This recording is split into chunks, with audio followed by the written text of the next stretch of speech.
Celebrating 25 years of media excellence here at the Multimedia Group. Welcome to News Desk with me, Ernest Mino. Coming up, minority in Parliament is challenging claims that approval has been given to the Finance Minister to spend 1.2 billion Ghana cedis for the contingency fund to help deal with COVID-19 issues. The authorization that's whereas under Article 171, you requested of us, we grant you this approval. He can start spending the moment he gets this in the next 30 minutes. We made a proposal based on what the ranking member had read, that you don't come for the House to take money from the contingency fund and put it into the consolidated fund. So come and make a request for a waiver of the taxes for the nurses. Also in this package, city authorities in Kumasi put measures in place ahead of reopening of some markets there following directives for social distance and protocols. We're live on the ground. In the Upper West Regional Minister Dr. Hafiz bin Sali pledges not to interfere in any road safety related arrests made in the region.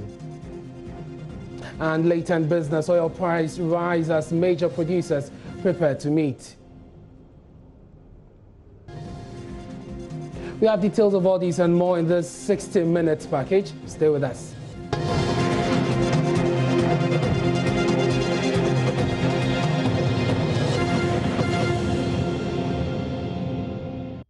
Hello again, my name is Ernest Mino. Thanks very much for joining us. The minority in Parliament is challenging claims by Chairman of Parliament's Finance Committee that approval has been given to the Finance Minister to spend 1.2 billion Ghana cedis from the contingency fund to help deal with COVID-19 issues. Among others, the money will be used to provide meals, pay for free water, as well as incentives to healthcare workers, plus 600 million cedis for soft loans to businesses. The Finance Committee met Kenneth Friata yesterday after the Speaker referred the request to it and suspended sitting indefinitely. Chairman Dr. Mark Esibebua tells JoyNews the committee authorized the approval and the minister can now spend the sum.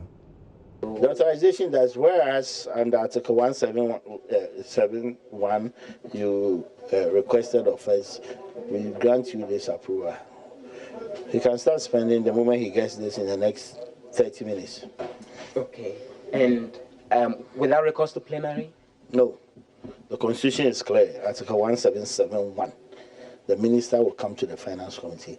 This whole business of ferrying this through the plenary, I can say that we could have avoided it. The Constitution is clear. The Constitution has general provisions on referrals being made by the Speaker. But the Constitution also in 177 has a specific provision which says that when an emergency arises, go to the Finance Committee. It's not for nothing that the Constitution envisages. The Constitution envisages that there will be times that Parliament is on recess, you cannot summon the whole 270. But you can easily get in touch with the chairman, the members of the committee, they give this authorization. When they authorize, later on you bring the expenditure thereof. So, isn't that the point? That there's also reference to supplementary estimates. So that's the 1772. So after spending, he will bring all the details. Shouldn't it be before? I didn't draft the Constitution. The framers of the Constitution say that we authorize the spending because it's an emergency. This is not the first time. We did it after the June 3rd floods when there was the swine flu. The two. We did it from the contingency fund. So this is not new. They're also asking for electricity waivers, generally to somebody. Members of the public about water. Yeah. So what next? Why didn't they add fuel, free fuel? When you go meet them, these are some of the questions. Why are you going to stop? There are budgetary constraints. Can you do everything around the sun at a go? So why did they stop at electricity? Let the government give free fuel to you. You don't think so? So yeah, so budgetary constraints mean that we can only do so much at any point in time. They've also raised concern that they wanted to see proper breakdown in terms of figures, in terms of timelines. So you interview me. Have you averted your mind to 1771 yourself? If you read 1771, it is clear that what we are doing is that it's to determine whether an emergency has arisen. 1. 2. Was provision made in the budget? Do you understand? At this point, we are not getting, it's not a normal approval. That's why it is coming through the finance committee in an emergency. So if you look at 1771, the things that are required of us is to determine whether an emergency has arisen, whether provision is made in the budget. If not, then we authorize spending.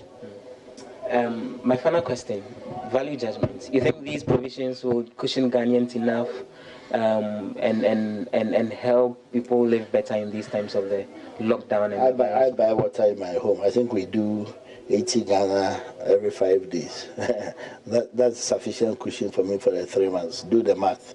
So if I'm doing 400 Ghana, go ask those who are getting free meals. They will tell you that it's coming in handy. Dry foods are also going. Health workers, non-payment of taxes. We should be applauding the efforts of that. We see this happening all over the world. People are coming together in a bipartisan way to ferry this through. Why are we bogged down on intangibles? Will the economy ever recover from It will take time. It will take time. This is a health crisis. I said it the last time on the floor, as well as an economic crisis. If even today it is determined that there are no cases of coronavirus in Ghana, there will be an economic crisis because we are cut off from the rest of the world. Our behaviors have changed for the rest of our lives. People sleeping in hotels, people traveling abroad, people eating from restaurants, they will change their habits. Businesses will take a hit. Okay, the economy will slow down. So it will take time for the adjustments to be made. How much time do you envisage? Would governments have to do anything differently if we can recover? We in the MPP, we know how to bring the economy back to its feet, but we need time. Just as we inherited a messy economy and now we have restored it back to life. It will take time. I mean, a minimum 2-3 years for this economy to come back on its feet. We are a small open economy. It means a lot. If you cut the rest of the world off, it hurts us, our exports, our imports, essential drugs coming in. So our tax revenue, import duties, so it will take some time. Thank you. Now, Deputy Minority Leader James Kluchavage, however, says approval can only be given after the Finance Committee reports to the House and their recommendations incorporated. We made a proposal based on what the ranking member had read, that you don't come for the House to take money from the contingency fund and put it into the consolidated fund. So come and make a request for a waiver of the taxes for the nurses. Then that 241 million can be used to pay for residential electricity use. Now, these are some of the recommendations that we made in the report, and we are expecting the committee to come up with a report for the plenary so that we can approve it. So that is a position. To us, at the minority, that is a position. We don't know whether the chairman will, and the other side will agree to that and incorporate those recommendations and then bring a report to the House. But to us, we are expecting a report to come to the House, and for that matter, our recommendations should be incorporated in that report. Now, the leadership of the Government and Hospital Pharmacists Association, GOSPA, has expressed concern with the definition of frontline workers who are expected to benefit from the 50% of basic salary as allowance for the next 3 months. This initiative, which is supposed to incentivize health workers in the fight against COVID-19, has generated controversy and affected morale in some quarters. Let's bring you portions of the statement released by GOSPA, and it says that, first of all, the second point is gratitude. We express our gratitude also to the President for the incentive package to the health sector workers announced in his 5th speech to the nation on the pandemic on Sunday, 5th April 2020. That concluded, among others, 3 months tax-free emoluments for all health workers from April to June. Now, point 3, which is where their concern is, interpretation of frontline health worker. we are not satisfied with the interpretations being given to the term frontline health worker, who is to benefit from the 50% allowance by some high-ranking state officials, according to media reports monitored. We recommend a quick relook at the definition to include all health staff in all regions of the nation, and not only those are the designated 56 treatment centers. Otherwise, this incentive package may turn out to become a disincentive to other health workers in the other facilities to reduce their vigilance, and that could spell doom for the entire country. And so those are portions of the statement. However, the association is assuring that it will do everything in its power to contribute effectively to the fight against COVID-19, and it is signed by the national chairman, Nathan Kumsin, and also Samuel Owusu, the General Secretary of GOSPA. Now, the Ghana Registered Nurses and Midwives Association is demanding more clarity on the categorization. President of the association, Perpetual Ofori Amanfo, made some suggestions in a meeting with President Akufo-Addo Wednesday at the Jubilee House. We are very thankful to you and your government for all the incentives that you have put in place. And we didn't have any issue with the address per se. It is the subsequent explanations for who the frontline workers are that has generated in a lot of disenchantment among our membership.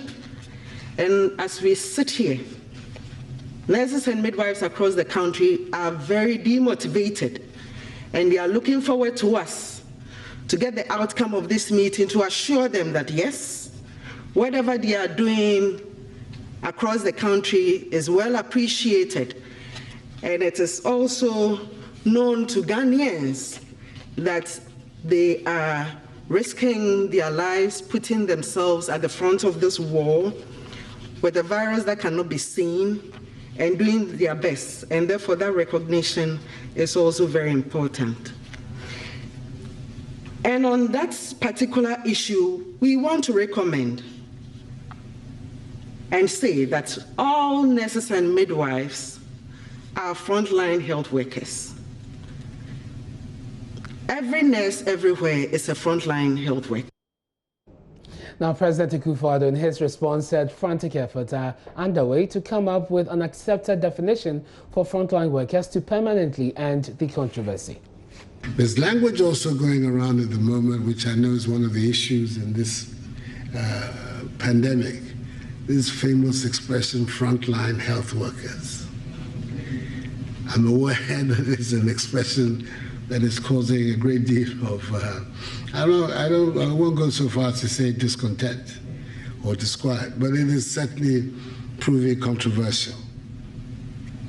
The leading figures who are dealing with this matter, the Minister for Health, the advisor to the President on Health, the coordinator of the task force on the response to the pandemic, they are busy trying to find an acceptable definition, and they hope that within a very, very short time, one will be put out, which hopefully will be comprehensive enough to meet your demands.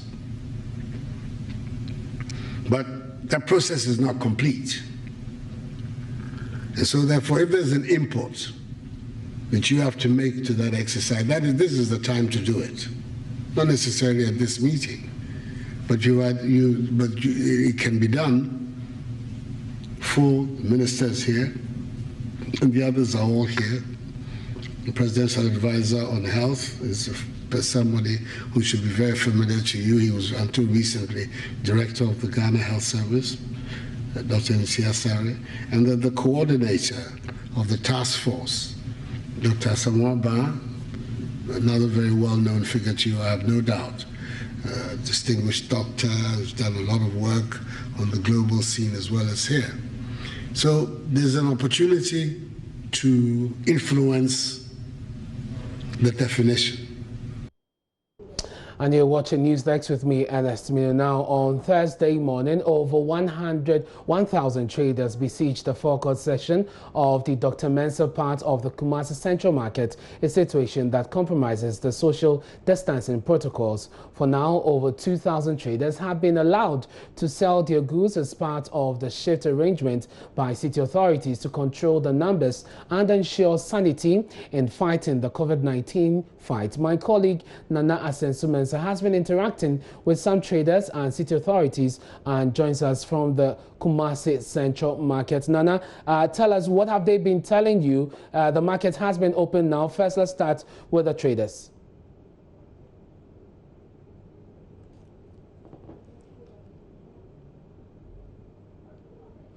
Nana, if you can hear me, let's start with the traders. The reaction from them after the long closure. Now they have the opportunity to go back there to do their business. What has the reaction been?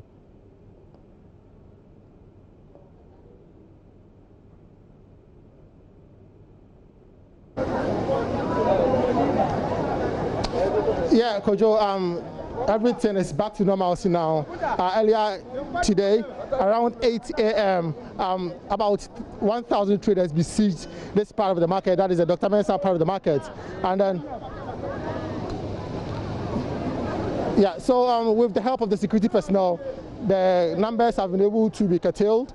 And then they have distributed at least 2,000 identification cards to the traders for them to resume their normal business. So today is the turn for the people with the red tags. They are going to do the business today, and then the yellow and the green will continue subsequently.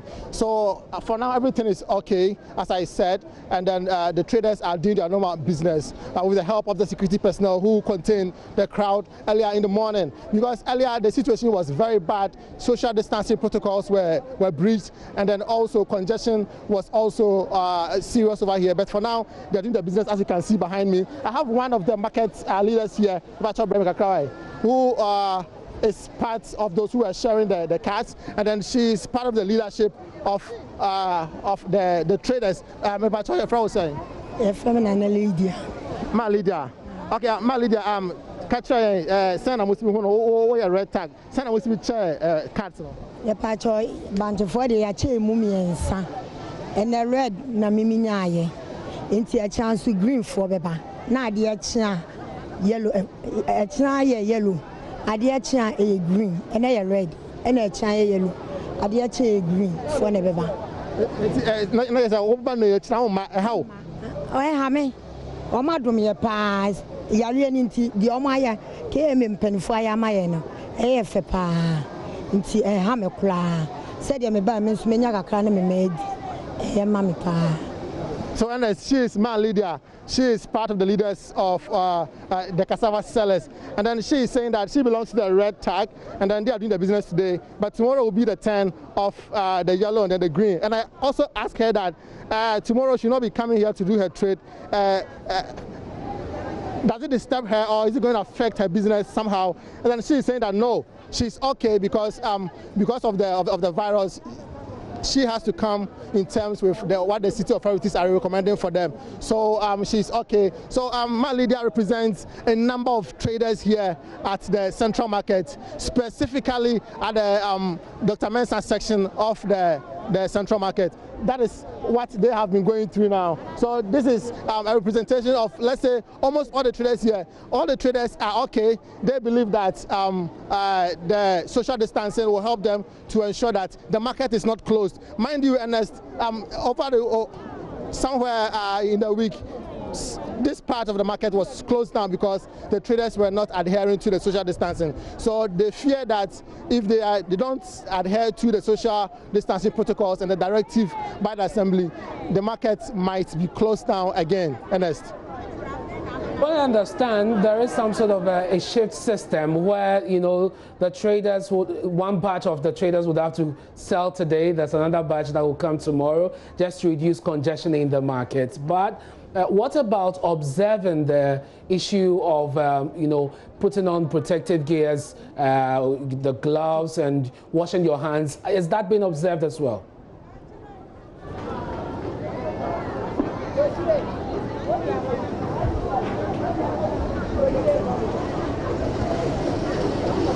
and I must say, as you can see on the screens, the traders are somewhat observing the social distancing protocol, but I can't see any of the traders in PP, that is a personal protective equipment. None of them are wearing gloves or, let's say, face masks to protect themselves. But if you know this market used to be a very busy market. So the numbers were overwhelmed, but for now, even they say that they've been able to control the crowd. That is what you can see now. But if you ask of any personal protective equipment, no. As you can see in your screens, this is the section of the cassava traders. None of them is wearing a glove, no. Okay, very well. So let me talk to them and ask them why they're not wearing gloves. My bachelor friend.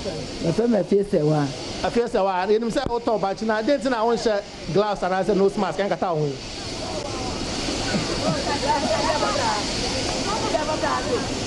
I say didn't I want to share gloves and I saw for the young show now I'm from Tom Banch and I see Ariaba. Also, don't say be someone no. I said I'll share gloves and protective mask. If I tell them what me, but I'm left me Jenny. So this is a fiesta. She says she has one in the house, but when she was coming to the market today, she forgot to bring along with the PP. Let me also speak to another trader here. If I tell your friend, say, if I address the car, you know who did that? On mask, on gloves. Then tell you. If I tell I could for 1 month for the any capre, as I tell you, any other, any capre to 1 month, auto money and fancy. If you only card, but gloves and I say that one. So be able to offer me on claim lane. And the money address the car. If you got it.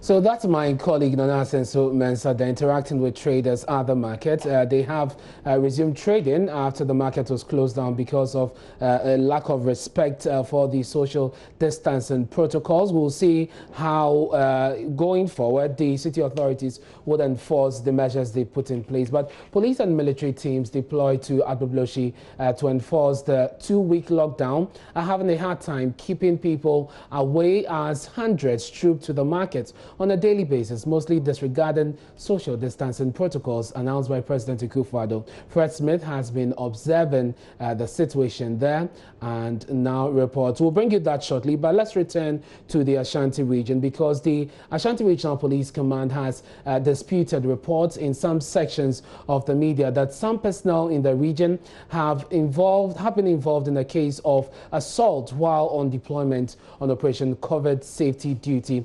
Now, let's bring you details of the statement issued by the Ashanti Regional Police PRO Godwin Ahianyo, and it is titled Alleged Assault by Police Officers at Konkro in the Echuma Kwanoma district of the Ashanti region. It has come to the attention of the Ashanti Regional Police of an online story on mynewsgh.com captioned COVID-19 lockdown police beats man to death in Kumasi. Preliminary investigation has it that officers involved in the story are from the regional visibility headquarters and were deployed on a normal everyday night police patrol duty and not on Operation COVID-19 duty as was reported in the story. The said officers had spotted the deceased Chenebua Kodua, aged 33, at Konkori that's a village near Trede in the Echuma Kwanoma district of the Ashanti region, publicly smoking Indian hemp. Now, that on seeing the police vehicle approaching, he took to his heels but was chased and subsequently arrested. A search immediately conducted on him revealed he had on him dried leaves suspected to be Indian hemp concealed in a brown envelope in his pocket. He was arrested and put in the bucket of the service vehicle to Trede police station. The deceased is alleged to have jumped from the moving vehicle and hit his head on the ground, sustaining a cut on his occiput. Now, he was rushed to the Gary Marvin Hospital at Trede for treatment, where he was admitted. On Tuesday, 7th April 2020, at about 3 p.m., he was referred to the Konfanochi Teaching Hospital for further treatment, but died on the morning of Wednesday, 8th April 2020. The Regional Police Command has received different reports from the family of the deceased, eyewitnesses and the police. The command has therefore tasked the regional crime officer to commence full investigations into the incident. And the regional command takes very serious view of the incident and will not shield any person found culpable.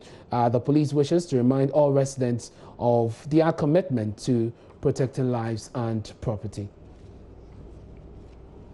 Now, in a suburb of the capital, Accra, people who retail water have decided to simply cease operations. Residents of Teshi Kamtu tell JoyNews these water retailers have been their main source of potable water until government asks that the utility be made free for the next 3 months. They complain without supply from the retailers, the hand-washing protocols being encouraged by government to stop the pandemic will be undermined. Latif Idris reports. The lockdown and restriction order issued by President Akufo-Addo, a painful but necessary requirement to stem the spread of the deadly COVID-19, has also created unintended consequences to families, homes, and businesses. So, in his last address to the nation, President Akufo-Addo announced this particular relief. Government will absorb the water bills for all Ghanaians for the next 3 months, i.e. April, May, and June. All water tankers, publicly and privately owned, are also going to be mobilized to ensure the supply of water to all vulnerable communities. But it appears that waiver by President Akufo-Addo is not going down well with a lot of people. Here at Teshi Kamtu, the people are being denied that basic and necessary commodity, water. Yes, a problem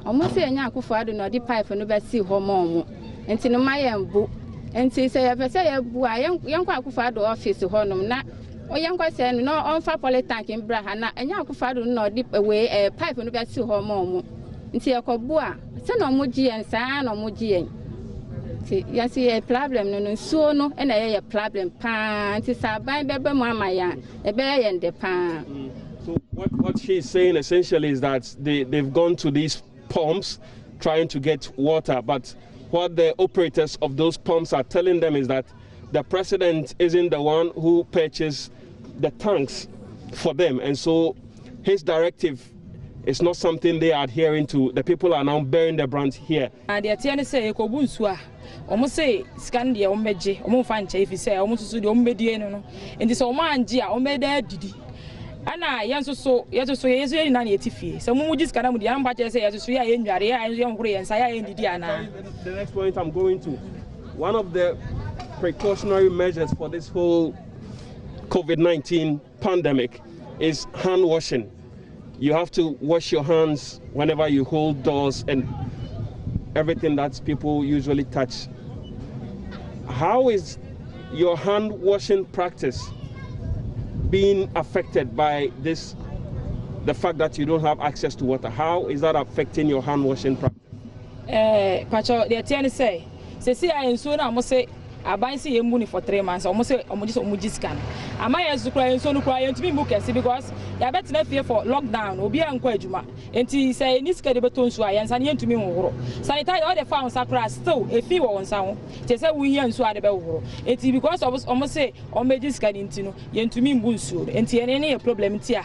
So Nadat is also sharing the same experience as our sister right here, and what Najat added has to do with the fact that in her household they are unable to wash or frequently wash their hands, which is one of the precautionary measures required if you are to defeat and go ahead of the pandemic, as the president put it in his last address. And Mrs. Taketwa, me pona me fi say jo kwakrombe consider say no ya akwala no.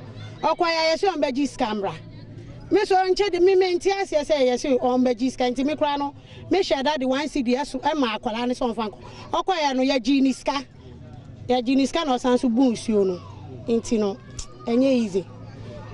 Sentinel is also sharing similar sentiment as has been shared by her 3 other colleagues here, that she had to pay for the essential commodity yesterday when she sent her little girl to go and fetch some water for the household. Perhaps one way government can fix the challenge is by partnering with operators of private water tankers to consistently supply vulnerable communities and households with precious commodity as a mitigating effort to the huge risk posed by the biological disaster, the coronavirus pandemic. Let's return to an earlier story. Police and military teams deployed to Agbebloshi to enforce the 2-week lockdown are having a hard time keeping people away as hundreds troop to the market on a daily basis, mostly disregarding social distancing protocols announced by the president. Fred Smith has been observing the situation.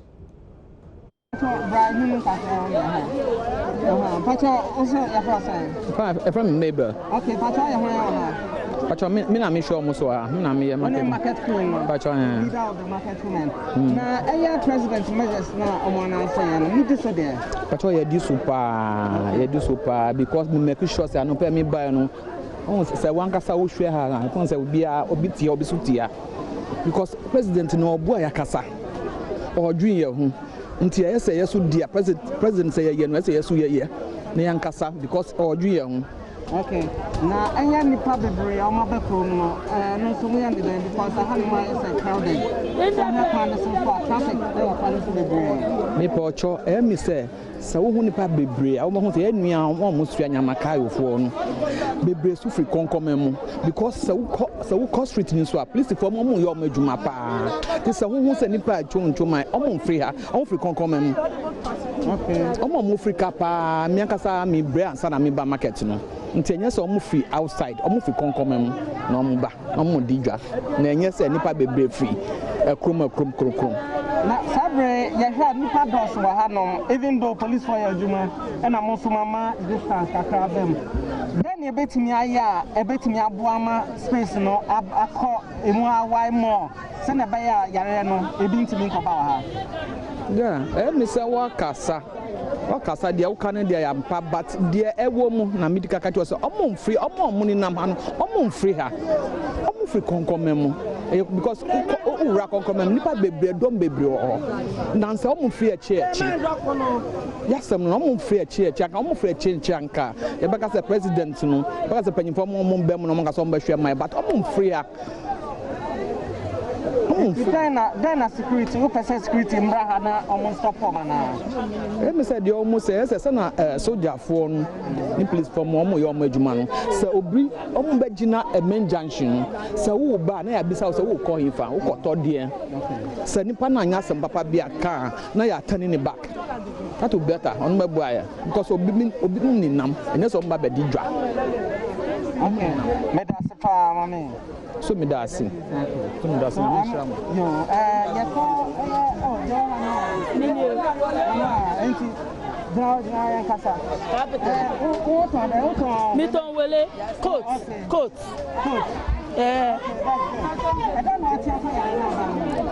Yes, you show your suye. I see coronavirus. I see you show you fa aita zaza. Ruru yensem yen separate.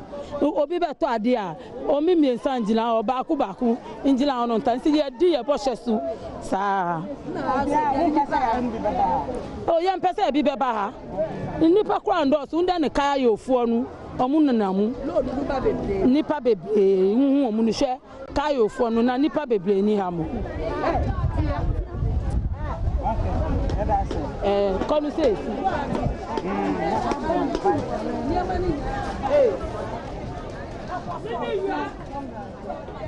Now, the Upper West Regional Minister, Dr. Hafiz bin Saleh, is pledging not to interfere in any road safety-related arrests made in the region. Dr. bin Saleh says this promise to the police has empowered them to enforce road safety rules without fear of victimization. The Upper West region has so far recorded fewer road crashes this year compared to the figures last year. The regional minister says they will do all they can to make sure this is sustained. Dr. bin Saleh says the entire Upper West region supports the JoyNews Arrive Alive campaign. I would give you the opportunity to go out there. I think that is the problem I have with most people. I have indicated since my assumption of office that I will not interfere when anyone is arrested. And the police will testify that this I have been able to abide by that. And that is yielding results, positive results. Like what? Like once you give instruction that people should be arrested, the police is aware that minister will not intervene. And once minister will not intervene, I have also given express instruction to them. They should not listen to anybody, be it a politician, a chief, a religious leader, or whoever. They should do their work.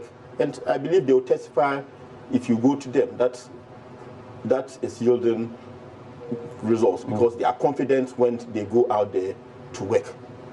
But I think that arrest alone will not solve the problem. No, it will not solve the problem. I think that what we need is to educate them and to make it very easy for them to be able to acquire road licenses.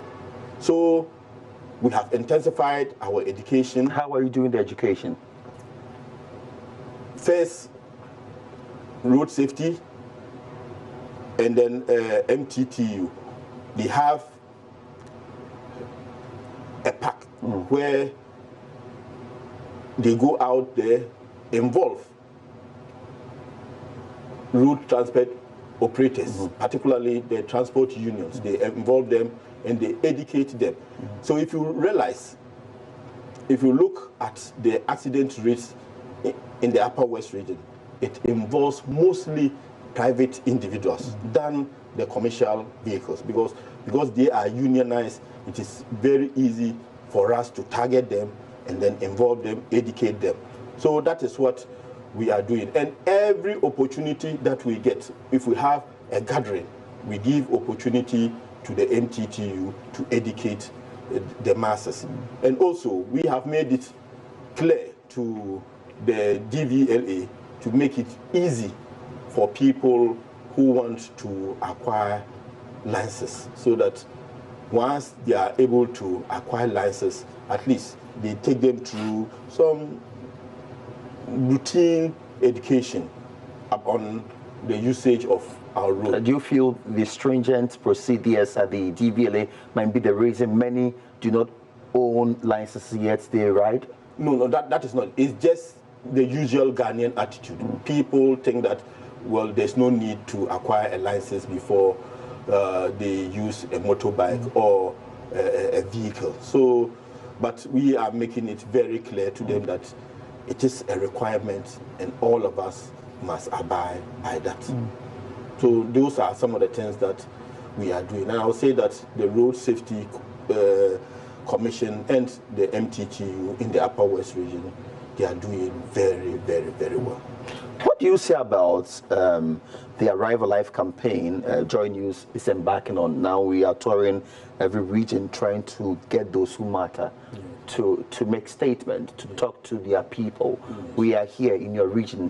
What do you say about this campaign? No, I think it's good. It's good.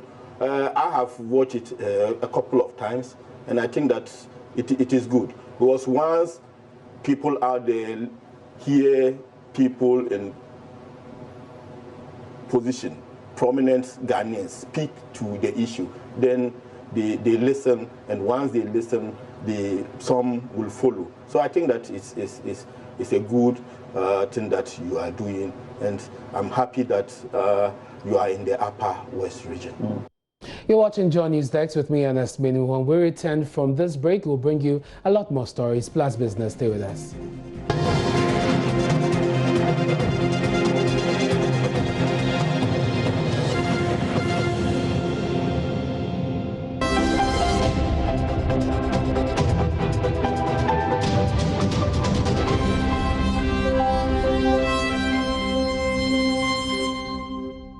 Hi, good morning. Welcome to Business. My name is Darryl Kwao. Oil prices have risen ahead of a meeting of major global oil producers on expectations that they will agree production cuts to counter the slump in demand caused by coronavirus lockdowns. Brent crude rose 3% to 30.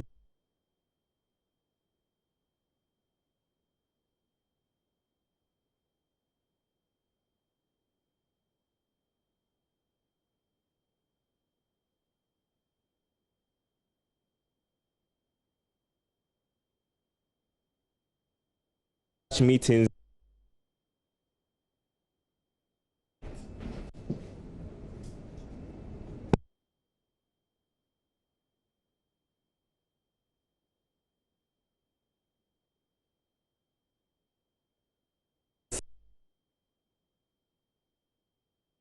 An OPEC meeting that is due to get underway in a wake of the oil price war between Russia and Saudi Arabia.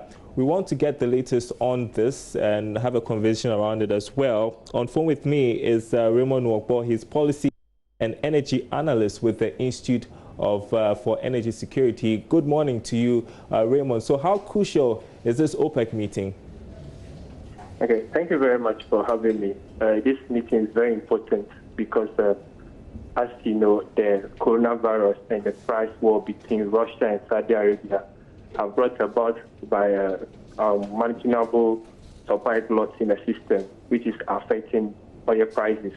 As of the beginning of this window, prices were below 30. Now, this meeting is expected to cut supply in the system, build some supply in the system so that it will bring demand and supply curves together to increase prices or stabilize prices.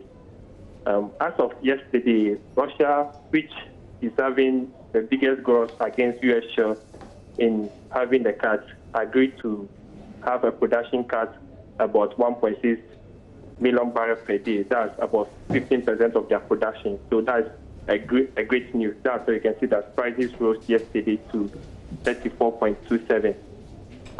It's also good to know that other countries in the OPEC Plus and Plus have agreed to the production cut. The meeting is supposed to take place at 3 p.m. UK time today. There is another meeting that is going to take place tomorrow in Riyadh. That's within the G20 countries. So these two meetings are helping to increase prices on the world market. But all of these will be finalized when there is a concrete deal. Because after all these meetings, if there is no concrete deal, the prices will come down very low. And Raymond, which will affect the oil market. And I'm sure that the prices are going up because oil producers are confident of a positive outcome following the talks. What do we expect to be the outcome? Okay, so we are expecting a 10 million barrel per day cut from the whole meeting. So we are expecting those countries that are part of the OPEC Plus to agree to a 10 million barrel per day cut. And also, we are expecting those countries that are part of G20 to also have an agreement for a production cut. So we have the likes of Canada and USA.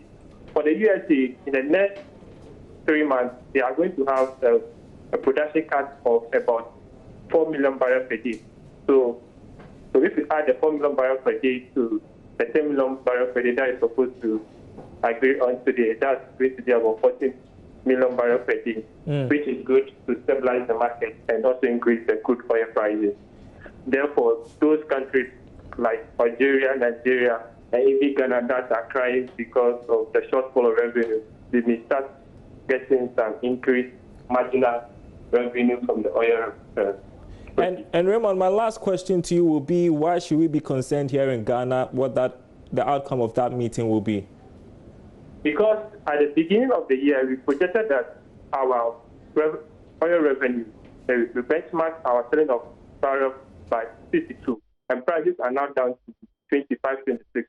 So if this meeting is successful, it will increase prices to above 30, going to 40, meaning our revenue will go up. So it's very important for Ghana now that we need money to cushion the economy. All right. Raymond Nwokbo, he is energy analyst with the Institute for Energy Security. Thank you very much for your thoughts this morning. Initiative Gate is calling for an amendment of the Petroleum Revenue Management Act to compel the finance minister to put money in the contingency fund for only emergencies. The request for 1.25 billion Ghana cedi. You are a contributor to SNET. Even on your deathbed, you cannot call for your pension. You may die. When you die, the money or the benefits will accrue to your next of kin. In the same way, the heritage fund is our pension. If it's a heritage fund and it's a pension fund, indeed, in Norway, that's what they call a pension fund. You cannot call on your pension when you are not of the pension age. And so if it's about meeting national emergencies, the point I make is that there are already existing mechanisms for dealing with that. So the question we ask ourselves is that why is it that there is no money in the contingency fund? And there is no money in the contingency fund because the minister did not exercise that discretion given him to put money into it, and in a way that benefits all of us. So going forward, I would rather propose an amendment to the Petroleum Revenue Management Act to put an obligation on the Minister of Finance that at all times a specified percentage of the excess over the cap must go into the contingency. You see, when you are hit with emergencies like this, any sensible person or people will learn from it and put in place measures to ensure that they don't go through this situation. But as a country, we don't seem to learn from our errors. We always want to find an easy way out and continue in a business as usual manner. And so every now and then we're being hit with the same predicament. That is not good. Now, the economic fallout from the coronavirus could increase global poverty by as much as $500 billion.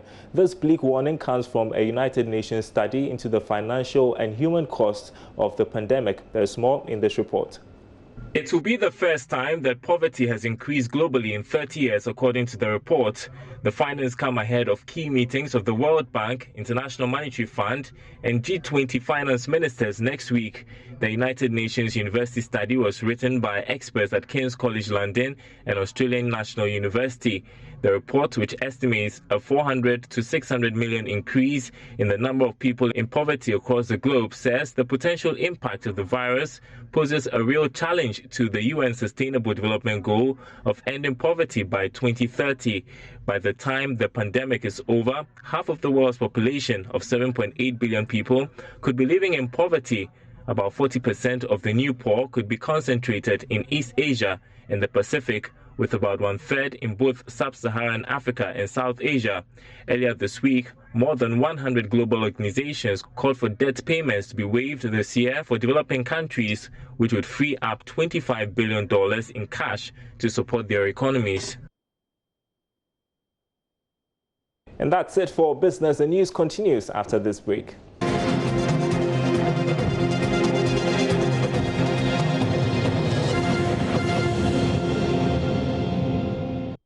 The multimedia group's Kumasi-based Lava Firm has reached out to underprivileged persons in some deprived communities with food to cushion them from the impact of the lockdown. Beneficiaries, mostly mothers at Asafo, Eija and Akwetia Line, Bombay, were served with hot meals in addition to raw food, tomato paste, canned fish and cooking oil. This gesture was a response to a call by the Social Welfare Department for support for head porters and other street children who are unable to engage in economic activity due to anti-COVID-19 measures. Erastus Asaridonko reports. Looking weary, unkempt and hungry, these are Asafo street children caught up in the lockdown. Some as young as 10 sleep packed under metal containers sitting on the main souping drain, while others share this cubicle made of polythene. Many of them do menial jobs to earn a scanty meal a day, but with the city under lockdown, food has become a luxury. Meet this mother of 3 and head porter at Bombay, a slum at Akwetia Line. She represents hundreds of her colleagues who share these makeshift, congested wooden structures. Funds have dwindled under the lockdown and food is scarce. 2 weeks never do na win this car. Say ja, obey yard by force. Because the journey be any I made. I want to hear Tony Journal, so you be an Oscar or the Beco. I want to go to a journey. And so I say, Momoy. The plight of the underprivileged got this appeal from the Metro Director of Social Welfare, Esther Aprekunyako. I wish I take you to where the Kayais are sleeping. A small kiosk, about 10 people are in the kiosk with their babies. 8 people are in a small kiosk. This has been their place of abode, and they pay And as for the food, it has to trickle down. Food, water, toiletries, it has to trickle down. So on this note, I'm appealing to benevolent organizations, NGOs, all those who are ready to support. I mean, your widow's mite. Sometimes more will save a life. Love FM responded with an appeal for support, which yielded positive results. On Tuesday, a team from the station distributed hot breakfast and raw foodstuffs to headquarters and street children at Bombay, Asafo, and parts of Asia. The beneficiaries were grateful.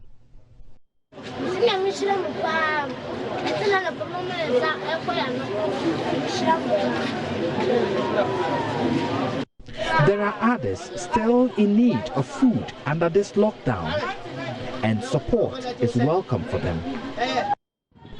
David Akwete is host of Love in the Morning on Love FM. I am excited to have been a part of this beautiful exercise, giving them something to at least eat this morning, and I look forward to doing more of such things just to give them something to eat and put smiles on their faces. Reporting for Joy News, Erastus Asaredonko, Kumasi. And of course, you can continue to support the poor and vulnerable wherever you are within your community, so we can all survive this period. That's it for the bulletin.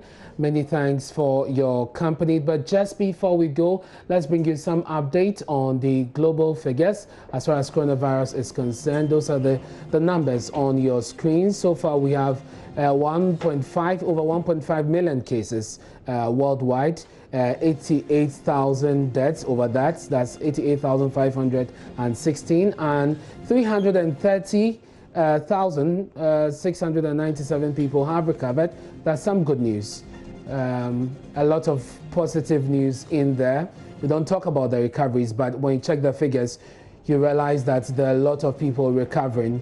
And unfortunately, the U.S. is leading with a number of cases and deaths as well. That's more news when you log on to myjournline.com. I'm Ernest Mino. Up next is JoyNews Interactive. Stay tuned in.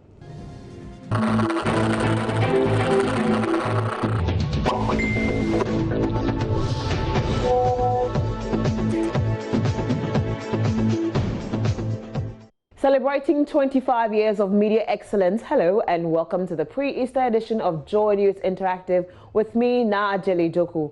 Join the conversation on WhatsApp on 0540-109009. We are live on your digital TV, also on DSTV channel 421 and GoTV channel 144. Welcome again. So Ghana's COVID-19 case count is now 313 with 6 deaths. Scary, right? Yes.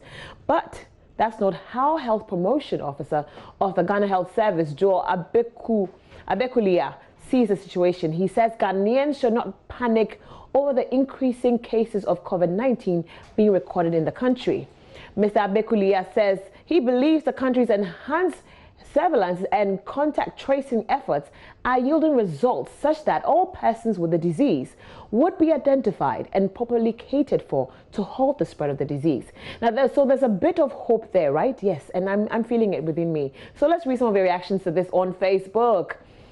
And Albert says they should allow us to go and work if there's no panic in the system. Please, you better. Oh, that's rude. Okay, and find the solution. Okay, let's go with that one. Abdul says, may Almighty Allah guide us and see us through this trying moment. Help us near, inshallah, and I believe that as well. Ben says, why wouldn't they panic when you keep adding dead and recorded cases as current figures? Isa says, good news, may Allah help us all. Those are your comments coming on Facebook concerning the issue with us not panicking over the cases. And I believe we shouldn't at all. We should all have hope. You can go to our Facebook page at Joy News on TV. Let me know what you think. Frisco says they should be transparent enough. And Faith says, great news. Al Amin says, good news. Kofi Gbedema Jr. says, this is what Trump said to his people. Now, what do we see or hear? We need action, not the talking.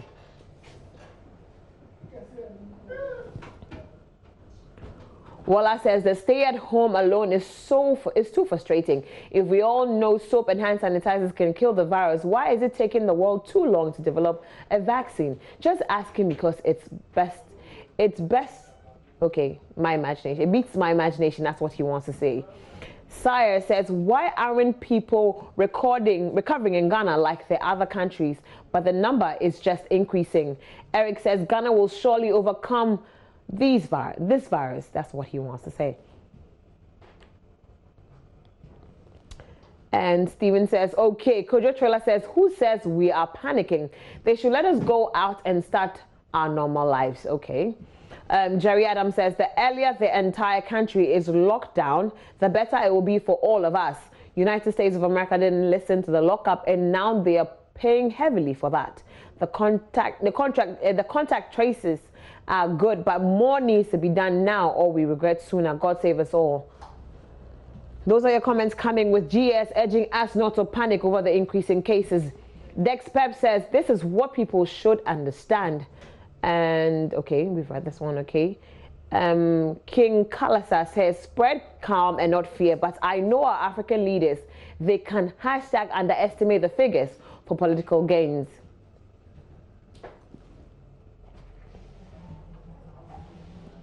Ichiahini Osusetra says that is the truth. The number of cases will definitely rise, but it will finally fall. Ghanaians must not hide their family members who have contracted the virus. They must seek medical attention. We must all fight the virus together in order to live together later. We must stay home while practicing the social distancing protocols and precautionary measures, in addition to praying to Elohim, the maker of humanity and creator of all things. And amen to that. Abdul says, what about the CSM cases in the Upper West region? Adam says, good news, but let's continue to keep the measures in place and finally we shall overcome. Al-Amin says, good news. Ben says, why wouldn't they panic when you keep adding dead and recorded cases as current figures? Well, that's important. We need to know how many people have contracted so we can all keep safe and take care of ourselves. Those are your comments coming. And GHS, Ghana Health Service, is urging us not to panic over the increase in cases because they are doing their best. Contact tracing. So away from that, and in the midst of the storm, we still need to be grateful. Yes, I am grateful for life. There's a gratitude challenge on social media started by clinical psychologist Seth Asafo. Let's see the comments that you have left on this one. And I think being grateful and showing gratitude is very, very important at this time. It keeps you happy. Now let's read some of your comments right now. This one says, being alive. Let's take one day at a time. What are you grateful for? Being alive. And I'm grateful for being alive too, despite the situation that we're all facing now. Grateful for life, for a job, for good health, a supportive family. I can go on. Thank you for your support. Reading this brings a smile to my face. It says, life, God, good food, family, good friends, and PlayStation. Yeah.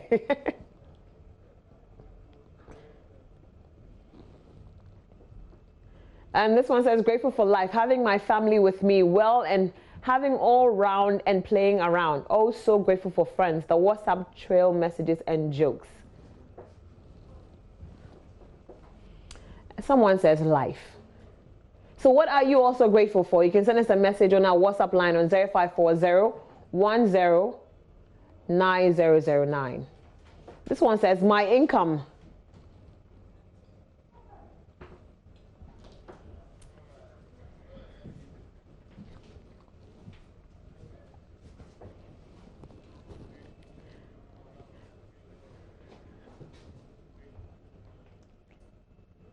So we're going to join Seth on Skype, Seth Asafo on Skype. He's a clinical psychologist who started this particular challenge. We're going to talk to him and we're going to find out more. Hello, Seth. Good morning. Good morning. How are you doing? I'm very well, thank you. Well, it's a pleasure. It's a pleasure to meet you. Now, I wanted to find out from you, why the gratitude challenge? Well, the gratitude challenge was started because I know one thing, even in the midst of going on, there are aspects of life which have not been affected in a negative way. Now, if we keep our mind on the benefits, the negatives will be not as significant. So, as part of the things that we have done to help people deal with the anxiety of lockdown and this COVID, we have talked about the gratitude journal, which is essentially listing 3 things that you're grateful for each day. Now, generally, we're in a state of anxiety or a state of more uncertainty. When is this going to end? And things like that. What this does is to effect where even though in the present, we have all migrated into our minds. So in essence, we are under stress. We are not able to pay attention to our immediate environment. So the gratitude challenge basically ground us and help us pay attention to our immediate environment. That's wonderful. But I want to know, what does gratitude, being grateful for, does to the human mind? I know it's a psychological thing, but what does it do for the human mind? Okay, so basically, the opposite of being gracious is being or scared or angry.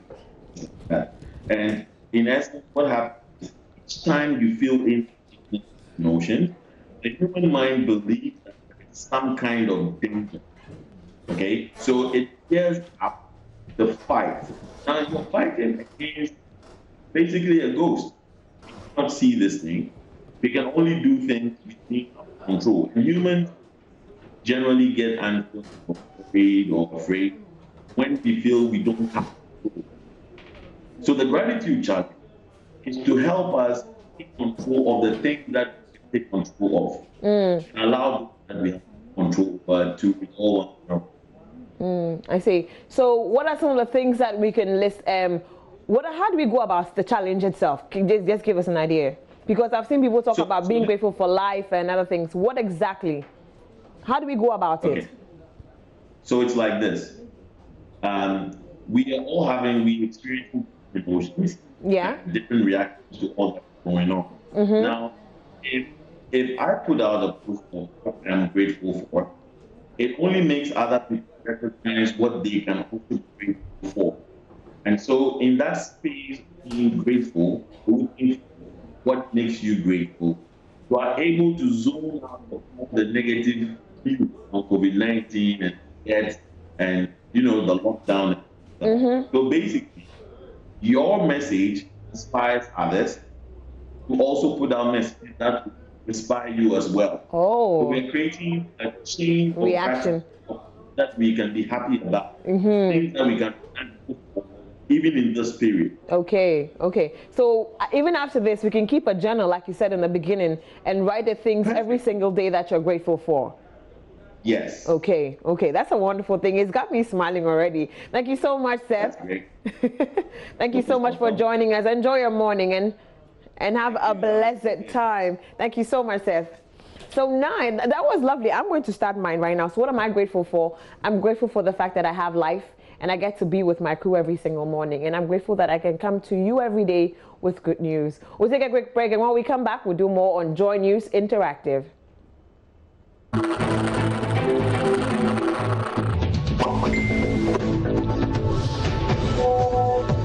Hello and welcome back from the break. This is Joy News Interactive with me, Najili, on your credible news source, Joy News. Now let's do a little bit of tech talk, and my colleague Kobe Spiking Nkrumah is on, and we're going to talk to him through Skype.